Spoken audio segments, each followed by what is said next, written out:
Androany no nankalazana ny andro raisam-pirenena ho an'ny fahasambarana amin'ny ankapobeny tsy mbola fantatry ny olona loatra ny mahakasika ity fanamariana ity saingy noho ny antony maro no mahatonga izany raha ny fanady adiana natao. Tsy mbola misy mahafantatra fa andro raisam-pirenena ho an'ny fahasambarana androany. Ny ankabeazan'ireo mponina malagasy dia androany izy ireo vao nahafantatra ny momba izany andro izany. Ny fahasambarana ho an'ny malagasy dia saika voafehy amin'ny hoe fananana ny ampy eo amin'ny fiainana andavanandro. Tsy mba mahafantatra? Fa ho anao manokana ohatrany ahoana izany fahasambarana izany?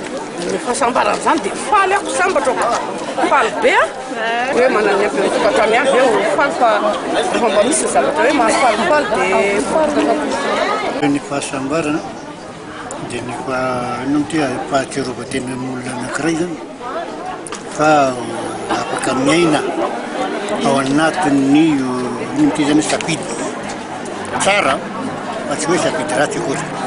Inona moa ilay safidy tsara tiako ambara amin'izay? Manana tokantrano izy, manana antom-pivelomana izy, manana ankohonana izy, ary manana ny hoaviny, manana inona ty safidy amin'ny hoaviny.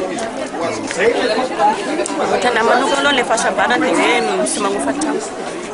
Tena manko mbola ao anatin'ny magnofa-trano. No dia hitako izany mba hoe mba hanana tany, manana trano. Sambatra naino an'izany taminao aloha zao satria raha ny zavatra nyteneniko teo raha na efa inoko nitehaka ny olona teo dia nafaly azy ny zavatra nyteneniko. Izany hoe nasambatra ny olona zany fa tonga avako teo ny teny an'izay satria raha anao trano 15 millions FMG zay atao hoe norme tsara manara-penitra avec facilité de paiement ny fakona Antananarivo aza tsy ampy mahasambatra ny olona satria sady iaina amin'ny rivotra madio zany Antananarivo no azo trano izy fa ny condition napetraka an'izay iara-iasa aminay dia hoe ampidiro anaty rafitry ny fanjakana ianareo ary tokony ekeny fanjakana agréeny ary ampidiro anaty rafitra dia matoky anareo fa raha ny mbola fanjakana fifanjakana fotsiny mialatsiny amin'ny tanandroa zay izy fa tsy hiditra amin'izany.